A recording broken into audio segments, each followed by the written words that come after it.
I want to expand the opportunities for people to be resourced by GraceFinder and the website at gracefinder.org. So in doing that, I'd like to develop a video blog.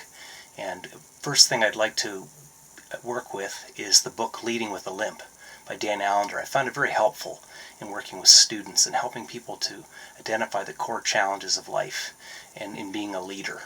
And actually this book overturns many things that people have as assumptions of leadership, as it's being the most front runner, the one who's strongest, the one who's most outspoken.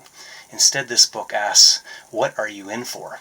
And it says, if you're a leader, you're in for the battle of your life. It goes against many of the assumptions, the challenges, and really it talks about the impossibility of being a leader. Unless we are reluctant leaders, or those leaders who don't go in there thinking that we can change the world, but that we have the humility to be who we are and limp as leaders. The core assumption in the book, it says on page 2, to the degree you face and name and deal with your failures as a leader, to that extent you'll create an environment conducive to growing and retaining productive and committed colleagues. Interesting viewpoint, going against some of the typical ways that various books express leadership. The strange paradox of leading, the book also says, is in this introduction. To the degree you attempt to hide or dissemble your weaknesses, the more you'll need to control those you lead, the more insecure you'll become, and the more rigidity you will impose, prompting the ultimate departure of your best people. We'll talk about this again at another point, but sometimes the people that you want to be there the most recognize the downfall of the leadership situation, and they step out of the picture, unfortunately. And you lose some of those, the best leaders, the ones you really want to stay in the situation, because you've clamped down on the various creativities and the things that people's opinions.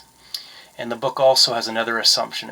It's not just about self-disclosure or authenticity or acknowledging our shortcomings, which is part of many leadership books and about being a good leader. But it's that the outright dismantling of these in front of those we lead. And that's a different perspective, and we'll unfold that as we go along in this video blog.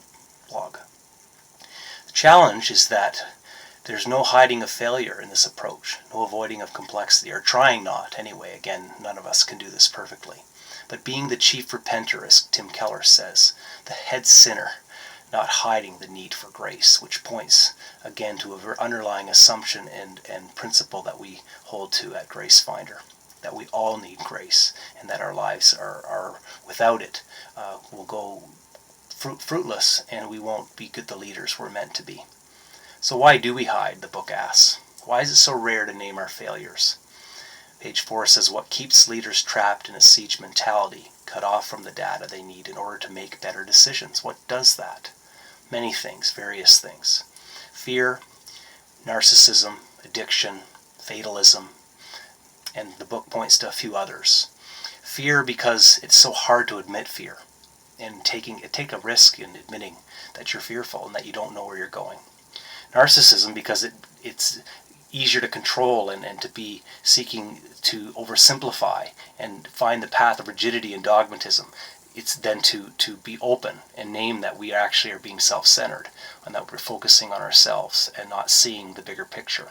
And addiction, it's easier sometimes to pull away and get away from the situation than it is to face the chaos and the complexity.